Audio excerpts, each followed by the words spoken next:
오늘 말씀은 마태복음 21장 1절로 11절의 말씀입니다. 그들이 예루살렘에 가까이 가서 감람산 벳박에 이르렀을 때 예수께서 두 제자를 보내시며 너희는 맞은편 마을로 가라. 그리하면 곧 매인 나귀와 나귀 새끼가 함께 있는 것을 보리니 풀어 내게로 끌고 오라. 만일 누가 무슨 말을 하거든 주가 쓰시겠다 하라. 그리하면 즉시 보내리라. 이는 선지자를 통하여 하신 말씀을 이루려 하심이라.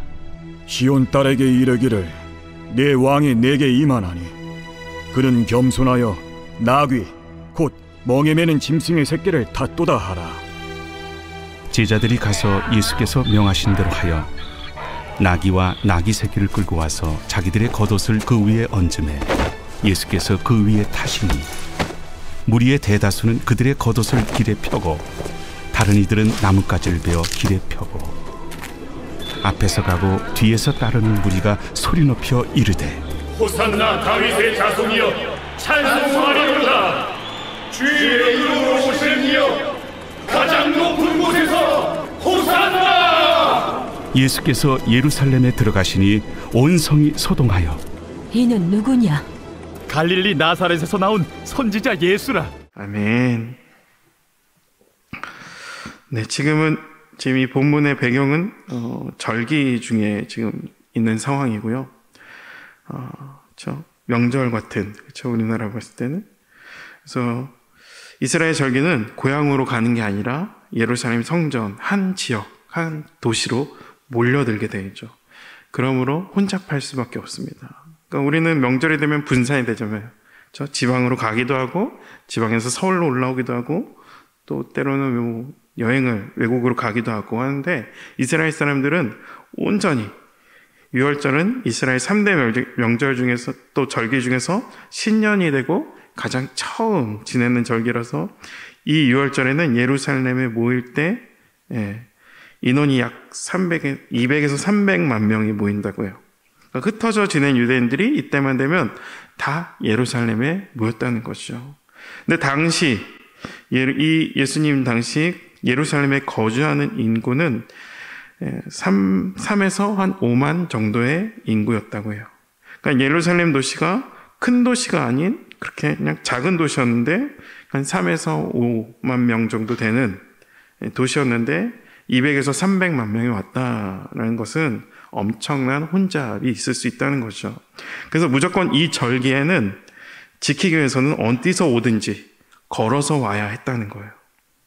그러니까 예루살렘의 거리의 모습은 우리 삶에서 출퇴근하는 어떻게 보면은 지옥천이라고 하죠. 그런 상황이 된다는 거죠. 어깨가 끼고 사람이 그냥 낄 정도로 사람이 많았을 거라는 거죠. 그래서 오늘 본문이 오기 전에 온 도시는 베다니라는 곳이었어요. 베다니는 바로 죽은 나사로가 살았던 마리아와 마르다, 나사로의 집이 있던 지역이었습니다. 베다니에서 예루살렘까지의 거리가 한 5km, 대략 5km 정도라고 해요. 그러니까 그 중간 지점이 벳바게라는 지역, 지금 예루살렘에 예수님께서 지금 도착하신 지역이 그곳이죠. 그리고 예수님이 베다니부터 온 것이 아니라 갈릴리라는 곳에서부터 왔다는 거죠. 그럼 벳바게부터 예루살렘까지는 약 3km 정도예요. 그냥 평지가 아닌 벳바게라는 곳에서 이제 가게 되는데 해발이 벳바게가 한 900m라고 하죠. 예루살렘은 해발이 한 800 정도 돼요. 그러니까 우리나라 한 평창이 해발이 한 700 정도라고요. 대관령이 한 800 정도라고 하고요. 그러니까 벳바게는 대관령보다 높은 곳이라는 거예요. 그렇죠? 지형적으로. 그러니까 벳바게에서 예루살렘까지 약 3km. 그러니까 중간에 골짜기를 지나게 되어 있고요. 가는 길이 이렇게 평탄길이 아니에요. 비탈길이 있고 언덕으로 또 올라가야 되는 길이 있다는 거예요. 그런데 이 벳바게에 도착을 했을 때 예수님이 굉장히 이해하기 어려운 일을 제자들로 하여금 시킨다는 거예요. 그렇죠? 벳바게에 도착했을 때 그때 그 도시에 들어가는 것이 아니라 마을 입구에서요 나귀 새끼를 끌고 오라고 하십니다. 그리고 주가 쓰시겠다라고 하면 주인이 그냥 주니까 끌고 오라고 제자들에게 시켰다는 것이요. 그리고 나귀를 타고 그 나귀 새끼를 타고 예루살렘에 들어가시겠다라는 것이요. 여러분 갈릴리에서 벳바이까지 거리가 120km 정도라고 해요. 예루살렘 거리가 3km. 그러니까 앞에 두고 딱 3km 앞에 두고 이 나귀를 타고 가셨다는 거예요. 120km를 걸어오셨는데. 그렇죠? 근데 그냥 나귀도 아니라 나귀 새끼라는 거죠. 우리가 사실 최근이죠. 마가복음 11장에 주일마다 항상 보고 있는데, 그러니까 아직 그 11장을 보니까 아직 누구도 태운 적이 없는 나귀 새끼였다는 거예요. 그러니까 마태복음은 7절 나귀와 나귀 새끼라는 것을 우리 두 마리라는 것을 알려주죠. 그러니까 나귀와 나귀 새끼라고 표현할 수밖에 없는 게 어미 나귀가 옆에 있어야 이 나귀 새끼가 움직일 수 있다는 거예요. 그래서 어미 나귀가 없으면 앞으로 잘 가지도 못하는 나귀 새끼라기 때문에 어미 나귀를 데리고 온 것은 온전히 이 나귀 새끼를 위한 거였죠. 그러니까 어미 나귀도 왔고 이 새끼 나귀도 왔으면 예수님 그냥 어미 나귀를 타실 수 있는데도 불구하고 예수님은 새끼 나귀를 타십니다. 그리고 많은 순례자들 사이에서 비집고 중심도 잘 못 잡는 나귀 새끼를 타시고 뒤뚱거리면서 아까 말씀드렸듯이 비탈길, 언덕길을 가셨다는 겁니다. 그러니까 모든 사람이 다 걸어가는데 그 사이를 비집고 뭔가 뒤뚱거리는 그런 나귀 새끼를 타신 예수님, 그야말로 어떻게 보면 그 상황 가운데, 그 시대 가운데 민폐였을 수 있다는 것이죠. 그리고 안장조차 없었습니다.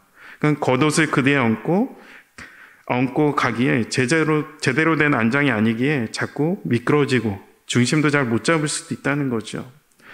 그럼 떨어질 뻔한 그런 모습들도 연출이 된다는 거예요. 그리고 안 떨어지기 위해서 예수님이 필사적으로 그 어린 나귀를 잡고 있다는 모습. 그런 모습, 이런 말도 안 되는 모습, 이런 초라한 모습으로, 우스꽝스러운 모습으로 예수님이 예루살렘에 입성하고 계신다는 거죠. 그러니까 이런 상황이에요. 그러니까는 아까 출퇴근길을 제가 잠깐 말씀드렸는데 그 길에 출퇴근 같은 그 지옥철 같은 곳에서 누군가 어른이 세발 자전거를 타고 간다는 거죠. 어린이들이 타는. 굉장히 민폐죠. 그런 모습을 하고 있다는 거예요. 그러면서 오늘 그 모습이 본문이고요. 그 중에서 또 보면 여러분 구약 성경 중에 선지자의 책을 보게 되면 상징 행동이라는 게 있어요. 그러니까 선지자가 어떤 이상한 행동을 함으로 하나님의 뜻이 무엇인지 보여줄 때가 있다는 거죠. 그래서 그것을 상징 행동이라고 합니다.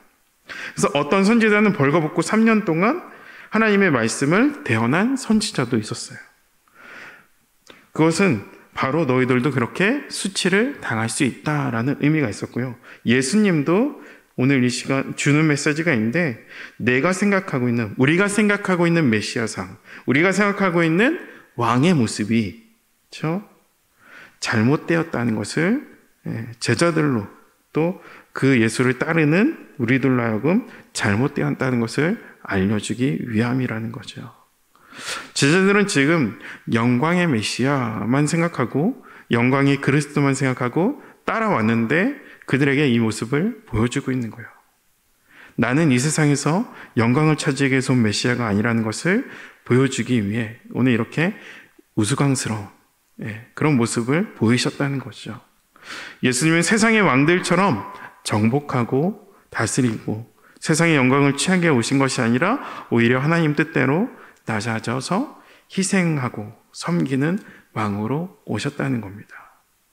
자기의 생명을 많은 사람의 대속물로 주심으로써 우리 하나님 사이를 화평케 하기 위하여 지금 나귀 새끼를 타고 이 길을 가고 계신다는 거예요.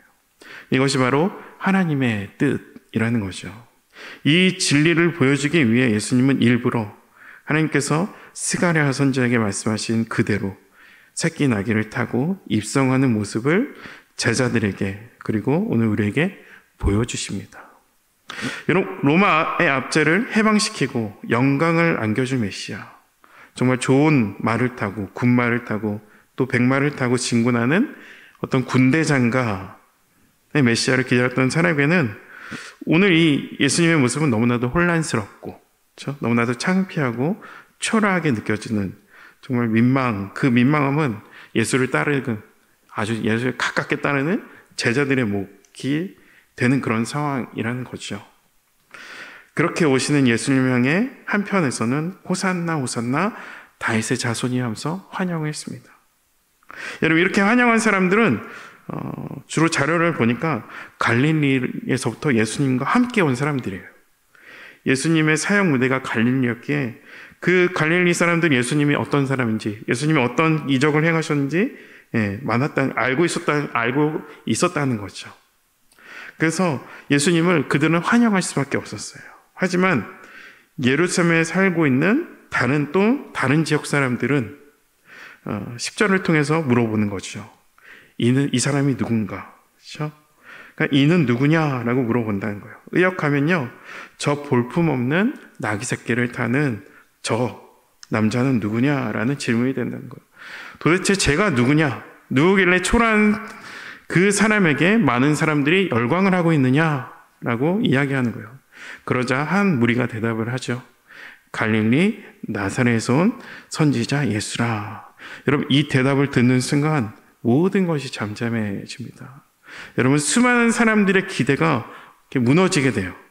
실망하는 이유는 촌동네인 나사렛에서는 선지자가 나올 수 없다는 그들의 생각 가운데 있었기 때문에, 그리고 지금 예수님의 모습, 나귀 새끼를 타고 중심도 잘 잡지 못하는 모습을 보니, 그 모습을 딱 보니까 저 사람이 메시아는, 적어도 저 사람이 저렇게 초라한 모습, 우스꽝스러운 모습을 하니까 적어도 저 사람은 메시아가 아니겠다라는 생각을 한다는 것이요. 그렇죠? 이 시간 다시 한번 좀 생각해 봤으면 좋겠어요.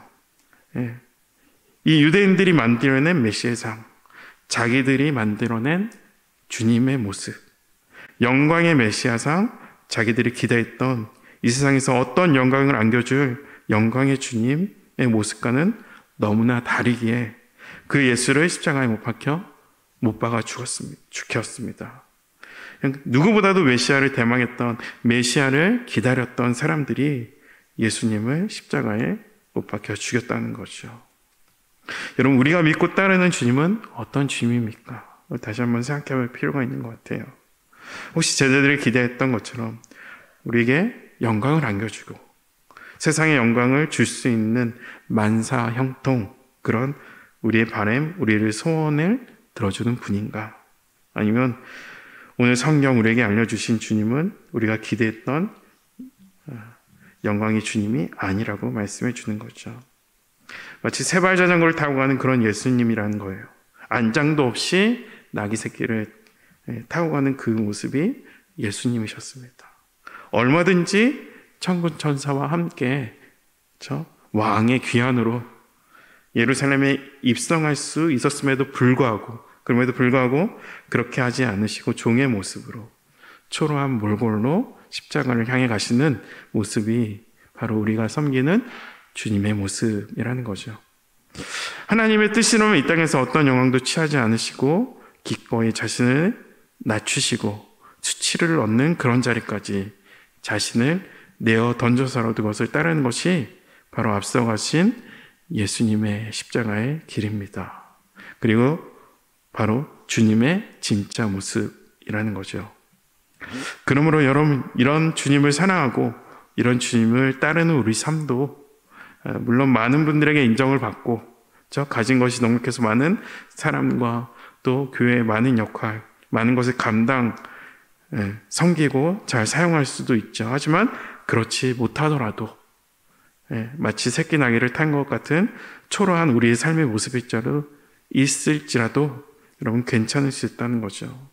세상에서 남부럽지 않은 삶이 아닌 부끄러움 없는 삶, 여러분 그것을 추구해야 됩니다. 더 나아가 우리는 이 세상의 어떤 것과도 비교할 수 없는 우리의 구주 예수님, 그 예수님의 사랑을 받고 그 복음의 영광 가운데 접붙임을 받은 사람들입니다. 세상의 기준들이 바른 제자됨의 기준이 아니라는 거죠. 세상의 기준이 바른 제자됨의 기준이 아니라는 거예요.